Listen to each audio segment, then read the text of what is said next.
Je pense qu'il y a trois contraintes qu'il faut prendre en compte, Madame Doumbé, lorsqu'on aborde la question de l'énergie dans notre pays. La première contrainte, c'est effectivement le déficit d'énergie qui est lié, n'est-ce pas, au fait que l'offre en termes de production énergétique est inférieure à la demande.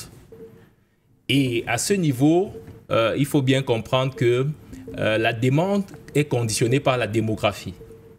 Et on se rend compte que les sociétés africaines, parmi lesquelles le Cameroun, sont des sociétés très fécondes. C'est-à-dire que le taux de reproduction dans notre pays est très élevé. J'espère que ce n'est pas mauvais.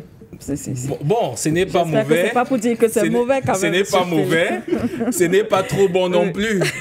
Pourquoi? Parce que, non, écoutez, vous savez, vous vous souvenez d'Ange et Bogo Emeran qui avait chanté Il est bien beau d'avoir beaucoup d'enfants, mais il faut prévoir leur encadrement. C'est pas la peine d'en avoir trop et qu'on n'a rien. Pourquoi ne pas limiter le nombre qui... Bon, alors, donc, on laisse Monsieur Mpene. Voilà, donc cette augmentation de la demande vient également du fait qu'on a une démographie galopante. Et elle n'est pas mauvaise, mais il faut aussi dire la vérité aux Camerounais et à nos dirigeants que cette démographie n'est pas également bonne dans certains cas. Parce que si vous regardez, vous convoquez ici la Chine, qui est le pays le plus peuplé du monde. Aujourd'hui, la Chine demande de limiter les naissances. Pourtant, c'est le pays qui a le taux de croissance le plus important sur le plan économique. Vous comprenez? Mais la Chine, aujourd'hui, contrôle ses naissances. Et quand vous regardez le classement des indices de développement humain dans le monde, vous voyez que la Chine vient en arrière à cause du fait que son revenu par habitant reste faible. Malgré le niveau élevé de son taux de croissance économique. Parce que, justement, il y a beaucoup de personnes à nourrir. D'où la politique de contrôle des naissances, dont même la Chine a tiré les leçons du fait que la démographie a un double visage. Il a le visage positif parce que c'est un pays qui peut se déployer partout dans le monde, n'est-ce pas? Et déployer ses capitaux, créer de la richesse, n'est-ce pas? Et autres, si c'est des partenariats. Mais en interne, il y a encore un niveau de vie précaire en Chine, du fait de la démographie. Donc, ne pas le dire à nos dirigeants et à nos peuples, c'est-à-dire à nos ménages, ce serait être malhonnête sur le plan intellectuel. De dire qu'aujourd'hui, on doit pouvoir, et Thomas Robert Malthus, qui est un économiste et philosophe, qui a développé ce principe, justement, qui démontre que la société de son époque faisait face aux mêmes réalités, parce que, justement, la démographie n'allait pas au même rythme que les ressources. Pendant que les ressources évoluaient, n'est-ce pas, à un rythme justement arithmétique, Thomas Robert Malthus vous démontre que la démographie évoluait à un rythme, n'est-ce pas, double ou peut-être triple. Ce qui entraînait donc un déséquilibre à l'arrivée. Ça implique donc de voir de près, n'est-ce pas, les démographies des pays un certain encadrement de la au rang desquels le Cameroun. Parce qu'à un moment donné, on vous dit qu'en 2023, par exemple, on a eu 100 000 nouveaux branchements. Dernière statistique, 100 000 nouveaux branchements. Au moment où les capacités de production sont très faibles. Vous comprenez? Et évoluent, n'est-ce pas, à un niveau très, comment nous allons dire, au ralenti.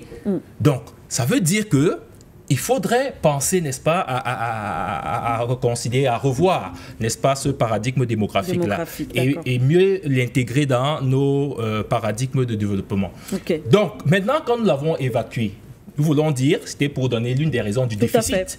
La demande va très vite par rapport à l'offre de production dans notre pays. La deuxième chose, et c'est là que je vais rejoindre mon prédécesseur, quand il évoque l'impératif de diversifier les sources énergétiques dans notre pays. Il a parlé de certaines options. Nous pouvons ajouter le solaire. Il y a aujourd'hui un potentiel solaire important au Cameroun qu'on peut explorer. Le Cameroun dispose d'un potentiel éolien. C'est-à-dire que les données énergétiques liées à la vitesse des vents, au potentiel, n'est-ce pas, du paramètre vent dans notre pays. Quand vous regardez aujourd'hui les grands pays du monde, vous regardez leur capacité éolienne et solaire, c'est des pays qui font des réserves inimaginables dans ce domaine-là. Parce que ce sont des énergies non seulement renouvelables, mais des énergies écologiques qui protègent l'environnement, n'est-ce pas? Et qui également ont l'avantage de pouvoir permettre, dans un contexte où les énergies fossiles, n'est-ce pas, sont en train d'être de moins en moins chéries ou sollicitées, compte tenu de leur impact négatif, néfaste sur l'environnement, n'est-ce pas? Ces énergies propres sont de plus en plus prisées. Donc, il faudrait que dans notre pays, on valorise. Il y a déjà des efforts qui sont faits là, mais il faut diversifier la structure de production énergétique de notre pays et davantage capitaliser, n'est-ce pas, les énergies propres dont le Cameroun dispose. Ensuite, il faut faire observer, et c'est la troisième contrainte sur laquelle je vais me pencher, c'est le volet du transport de l'énergie. Parce que, souvenez-vous qu'un barrage comme Lompaga dispose d'une capacité très importante de fourniture d'énergie électrique, mais il y a un souci de transport de cette énergie. C'est pourquoi le gouvernement, le président de la République, a créé une société nationale de transport de l'énergie. Parce que lorsque vous avez la production et que cette production ne peut pas être acheminée d'un pôle à un autre, ça pose un problème. Donc cet intérêt de doter le réseau de transport d'énergie de notre pays d'une certaine capacité qui soit à même de répondre aux besoins, n'est-ce pas, économiques, aux besoins industriels et aux besoins sociaux, n'est-ce pas, est davantage à encourager. Donc, il faut maintenant ajouter à cela peut-être un quatrième élément par lequel je vais sortir, le changement climatique. OK. Parce que quand vous regardez les coupures intempestives qui se multiplient ou alors qui sont fréquentes dans notre contexte, vous allez voir que cette fréquence intervient généralement en période d'étiage de certains cours d'eau. L'étiage ici, pour la compréhension de nos téléspectateurs, c'est le niveau le plus bas d'eau qu'un cours d'eau peut enregistrer sur une année. Et vous allez observer que c'est pendant la période sèche, justement, que les problèmes d'étiage se posent. Et dans le cas d'une Thème, par exemple, dans le sud du pays, il a été démontré depuis la fin de l'année passée, avec l'entrée de la saison sèche, que justement, le problème d'étiage vient compliquer la tâche. Parce qu'il a entraîné, par exemple, une baisse significative de la production d'énergie du barrage de Mumvele, qui est un grand centre de production au Cameroun. Donc, cette baisse significative affecte également la consommation des ménages et peut donc conduire à des délestages répétitifs. Et maintenant, la solution, bien entendu, du concessionnaire de services publics de l'énergie, parce qu'il faut rappeler à ceux qui nous écoutent que ce n'est pas l'État qui gère le secteur de l'énergie aujourd'hui en termes de distribution. C'est un opérateur privé qu'on appelle Eneo. Vous comprenez? Qui a souvent, à tort ou à raison, présenté des problèmes de gestion. La preuve, c'est que vous vous souvenez qu'il n'y a pas longtemps, il y a eu un souci d'insolvabilité vis-à-vis de l'entreprise Globelec, qui a été obligée de fermer les centrales à gaz de Kribi, n'est-ce pas, pour un moment donné, et ainsi que la centrale thermique de la Dibamba. Cette situation-là a entraîné, n'est-ce pas, des problèmes énergétiques importants.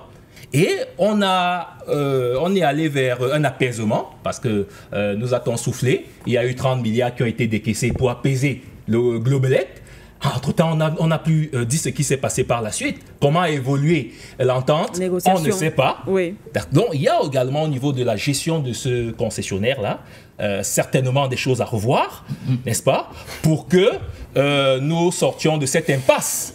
Parce qu'on ne peut pas comprendre, n'est-ce pas, quand on nous a conduits vers les privatisations, je pense que l'idée c'était d'améliorer le service par rapport à ce que l'État réalisait. Mais lorsqu'on compare aujourd'hui, nous citions en début d'émission notre camarade Clément Oboufegué de Reggaeté Mémoire et même Niad Difendi qui est aujourd'hui président du Sénat, quand il était à la Sonel, à Defense Sonel, on se rendait compte qu'il n'y avait pas autant de remous.